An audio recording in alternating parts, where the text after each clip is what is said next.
ನಮಸ್ಕಾರ ಮಾಧ್ಯಮದವರು, ನಮ್ಮ ಸ್ನೇಹಿತರು ಎಲ್ಲರೂ, ಆಮೇಲೆ ನಮ್ಮ ಮಾವ ಅವ್ರಿಗೆ ಸ್ಪೆಷಲ್ ಥ್ಯಾಂಕ್ಸ್. ಇಲ್ಲಿ ಬಂದಿರೋದು ಈ ಸಮಯದಲ್ಲಿ ಯಾವಾಗಲೂ ತುಂಬಾ ಸಪೋರ್ಟ್ ಮಾಡಿ ತುಂಬಾ ಸಹಕಾರ ಮಾಡ್ತಾ ಇರ್ತಾರೆ. ಆಮೇಲೆ ಸಿನಿಮಾದ ಬಗ್ಗೆ ಎಲ್ಲ ಹೇಳ್ಬಿಟ್ಟಿದ್ದಾರೆ ಆಲ್ರೆಡಿ ಡೈರೆಕ್ಟರ್ ಅವರು. ನನ್ನ ಒಂದು ಸಿನಿಮಾ ಇದರಲ್ಲಿ ಏನಂತ ಹೇಳಿದ್ರೆ, ಒಂದು ಅವ್ರು ಹೇಳ್ದಂಗೆ ಮಾಸ್ ಹೀರೋ ಕಾಣ್ತೀನಿ. ಒಂದ್ಮೇಲೆ ನನ್ನ ಕ್ಯಾರೆಕ್ಟರ್ ಬಂದು ಇಲ್ಲಿ ಒಂದು ಒನ್ ಸೈಡೆಡ್ ಲವ್ ಬಾಯ್ ತರ ಹೋಗೋದು. ಸೊ ಏನಂದ್ರೆ ಆ ಹುಡುಗಿಗೆ ಎಲ್ಲೆಲ್ಲಿ ಯಾವ ತರ ತೊಂದರೆ ಇರುತ್ತದೋ ಅಲ್ಲಿ ಎನಿ ಟೈಮ್ ನಾನು ಹೇಳ್ತೀನಿ, ಈ ತರ ಒಂದು ಕ್ಯಾರೆಕ್ಟರ್ ನಂದು ಹೋಗೋದು. ಆಮೇಲೆ ಪ್ರೆಸೆಂಟ್ ಅಂತ ಹೇಳಿದ್ರೆ ಖಂಡಿತವಲ್ಲೂ ಇದು ಎಲ್ಲ ಇವತ್ತಿನ ಸಿಚುವೇಶನ್ಗೆ, ಇವಾಗ ನಡೀತಾರಂತ ಒಂದು ಲೈಫ್ ಸಿಚುವೇಶನ್ಗೆ 100% ಈ ಟೈಟಲ್ ಲಾಕ್ ಆಗುತ್ತೆ. ಸಾರ್ ಹೇಳ್ದಂಗೆ ಒಂದು ಫ್ಯಾಮಿಲಿಯಲ್ಲಿ ಯಾವ ಒಂದು ರೀತಿ ಆಗತ್ತೆ, ಎಲ್ಲಿ ಯಾವ ಮಟ್ಟಕ್ಕೆ ತೊಗೊಂಡೋಗುತ್ತೆ ಅನ್ನೋದು ಈ ಸಿನಿಮಾ ತೋರಿಸ್ತದೆ.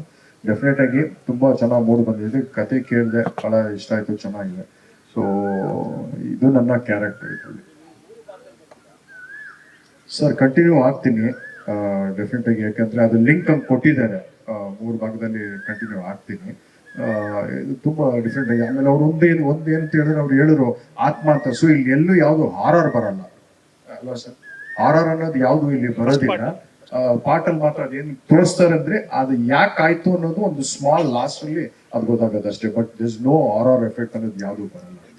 ಇದು ಕಂಪ್ಲೀಟ್ ಒಂದು ಮೈಥಾಲಜಿಕಲ್. ಆಮೇಲೆ ಏನಂದ್ರೆ ಇನ್ಸಿಡೆಂಟ್ ಅಂದ್ರೆ ಲೈಫ್ ಎಷ್ಟು ಟಫ್ ಇದೆ, ಯಾವ ಮಟ್ಟಕ್ಕೆ ಒಂದು ಜೀವನ ತಗೊಂಡೋಗತ್ತೆ, ಅದರಿಂದ ಏನ್ ಕಲ್ತ್ರು ಏನಾಯ್ತು ಅನ್ನೋದು ಒಂದು ಬೇರೆ ರೀತಿ ತರನೇ ಕಾನ್ಸೆಪ್ಟ್ ಹೋಗ್ತದೆ.